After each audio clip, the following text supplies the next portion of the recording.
কোরআনের ১০০ জন হাফেজকে সংবর্ধনা দিল চাঁপাইনবাবগঞ্জ জেলা পূর্ব শাখা শিবির। বাংলাদেশ ইসলামী ছাত্র শিবির চাঁপাইনবাবগঞ্জ জেলা পূর্ব শাখা আয়োজিত হাফেজে কোরআন সংবর্ধনা অনুষ্ঠান অনুষ্ঠিত হয় বৃহস্পতিবার ২৭ মার্চ সকাল ১০টায় রহনপুর কামিল মাদ্রাসায় বোলাহাট গমস্তাপুর নাচল উপজেলার ১০০ জন হাফেজকে সংবর্ধনা প্রদান করেন। চাঁপাইনবাবগঞ্জ জেলা পূর্ব শাখা সভাপতি সালাউদ্দিন সোহাগের সভাপতিত্বে প্রধান অতিথির বক্তব্য দেন চাঁপাইনবাবগঞ্জ জেলা জামাতের সেক্রেটারি অধ্যাপক মাওলানা আবু বকর। সেক্রেটারি মোহাম্মদ আবদুল্লাহ সঞ্চালনায় বিশেষ অতিথির বক্তব্য দেন জেলা জামাতের সহকারী সেক্রেটারি ও চাঁপাইনবাবগঞ্জ ২ আসনের এমপি পদপ্রার্থী ডক্টর মোহাম্মদ মিজানুর রহমান, চাঁপাইনবাবগঞ্জ শহর শাখার ছাত্র শিবিরের সাবেক সভাপতি আব্দুর রাকিব সহ জেলা ও উপজেলা শাখার নেতৃবৃন্দ।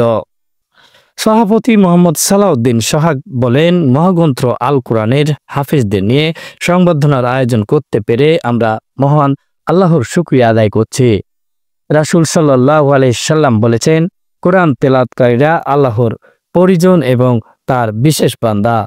আগামীর বাংলাদেশকে সন্ত্রাস, দুর্নীতি এবং সকল প্রকার অন্যায় থেকে মুক্ত করে ইনসাফপূর্ণ এবং আদর্শের ভিত্তিতে গড়তে হলে অবশ্যই কোরআন প্রেমীদের সমাজ গড়ার কাজে এগিয়ে আসতে হবে।